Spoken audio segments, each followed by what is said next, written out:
Joining us this evening, Praful Ketkar, senior journalist, joining us on the show. We've got Dr. Anshul Joshi, political analyst, also with us this evening to take the deliberations forward. Let me first come to you, Mr. Ketkar. How do you look at Maharashtra, Madhya Pradesh in particular? Phase 4, the final round of elections there, 2 seats that Amit highlighted, the tribal belts that could be, that could be throwing a close contest between the two parties. See, he's right. Khargon and Dhar area, there, some kind of youth movement that transformed into a party played a critical role. But remember, in Vidhan Sabha election, assembly election also, they refused to side with the Congress. True. So the point here is the way BJP has swept, assembly polls. And though little bit of noises were there, and it was mainly due to the internal dynamics within the BJP, where BJP faced certain issues when it came to assembly elections. I don't think there is much of a problem in this phase as far as, and more importantly, please try and understand the new chief minister. It is his area, and he has to prove his leadership. So it will be very interesting, but it looks quite comfortable for BJP as of now, the reports that we are getting from the ground. Okay. Another important, Anil, the way Congress candidates, because see, here is one state where there is a straight BJP versus Congress battle. And here it looks like the Congress candidates have at many places given up the things. Okay.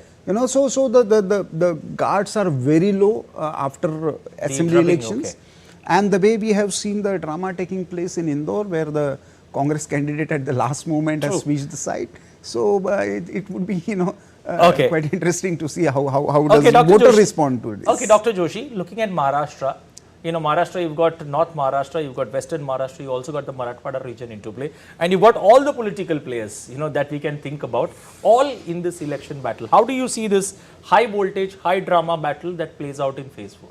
Definitely, when you speak about Maharashtra, it's going to be a heated battle, and more fuel has been added to this battle by Sanjay Raut's remarks on Prime Minister of India today.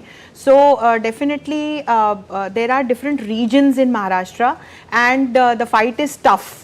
When we compare it to a state like Madhya Pradesh, wherein we see not only a direct fight between Congress and BJP, we have seen that how BJP has already swept assembly elections, and last time also it did really well in Lok Sabha elections, wherein only 1 seat was won by Congress. So in Maharashtra, the picture is different. But Anil, I would like to take your attention towards the issues and the remarks that have been made in amid all these 3 phases. So from the comments made by Rahul Gandhi of Congress related to this religion based reservation, to when we look at Sam Pitroda's completely controversial and highly condemnable remarks, racial remarks, to if we look at the remarks made by Maria Alam Khan from SP in Farrukhabad on vote jihad. So all these kind of controversial remarks are definitely hurting the voters from different regions, from different states in this similar manner. So definitely these developments would play a role not only in the polling of Maharashtra, but when we look at the other states, these kind of things are going to play or change the picture. You want to add something? Yeah. See, traditionally, if you see, North Maharashtra used to have BJP versus NCP battle on the ground. So if your correspondent took it completely wrong, there is absolutely no traction for Rahul Gandhi as far as Nandurbar is concerned. I come from that region, I know very well.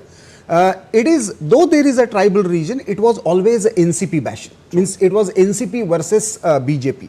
When it comes to the Marathwada region, the Jalna, Beed and Latur, this was, and even Aurangabad, this was always Shiv Sena bash, and Shiv Sena versus Congress used to be the battle.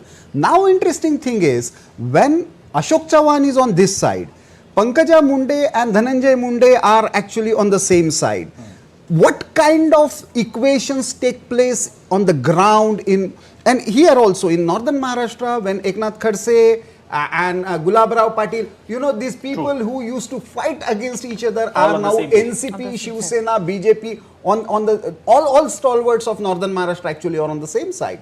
So it will be very, very interesting how these dynamics, because it's a very complicated battle even for the common voters. Forget about this phase, even in the last phase, there was a confusion for the voters of Baramati whom to vote for, because they were confusing with the symbols. So it is going to be a really tough for the voters to choose. And apparently it looks like a one-sided thing, but you don't know when it comes to the actual Okay, vote. now let's move to Uttar Pradesh. How do you see, Dr. Joshi, Uttar Pradesh, the battle, especially the bastion that, the Kannauj Etawah bastion that, Yes. Mulayam Singh's legacy being taken forward by Akhilesh, the challenges that he faces, and how much of an impression has he been able to make in the first three? Uttar Pradesh, we have always seen that apart from the national parties, there are other regional players in the game. And 13 seats from Uttar Pradesh are going into the polling in this particular phase. And as you said that seats belonging to this Kannauj area, that actually belongs to the bastion of Samajwadi Party, Mulayam Singh Yadav, Akhilesh Yadav will be going into polling. And we have seen that how in assembly elections also, we have seen a changing pattern, Anil, in past. So in Lok Sabha elections, it would be definitely interesting to see that how well this alliance between Samajwadi Party, Congress, I mean, as in majorly if you look at India alliance, does versus BJP, because we have seen that that how in past couple of years BJP has not only made a very strong foothold even in these regions in Uttar Pradesh. All in all, when we look at all different regions of Uttar Pradesh today, we find one unanimous voice in favor of Yogi Adityanath's government, and that is going to do well in Lok Sabha elections as well.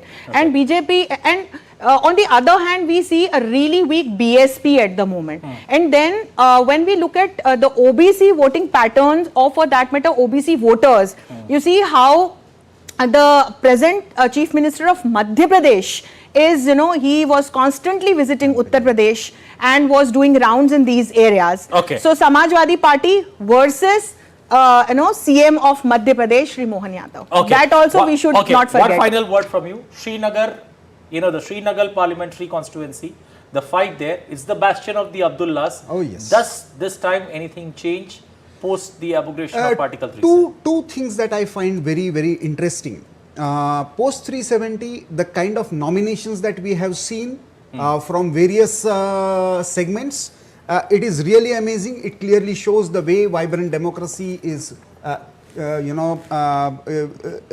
alive and kicking in Srinagar. But more importantly, I would like to see, because it is now the new constituency. True. It is not the old Abdullah Bastion. It is, because of after delimitation. And the way Apni Party or this new party called some National Democratic Party. So all these parties, or even Azad's party, how do they play a role? Is Jammu Kashmir throwing new kind of leadership, or at least voting pattern out of Abdullah Mufti clans? That is going to be the most interesting thing for me to watch in this election. Okay, let's quickly get two more reporters down south. We've got Akshay Dongre joining us from Hyderabad. We've got Marklin joining us from Vizag. We were looking forward to... let's first quickly go to Akshay. Akshay, give us a sense of the battle down south. The two states, 42 seats put together. How do you see the battle there brewing, especially in the region that you're standing, Hyderabad?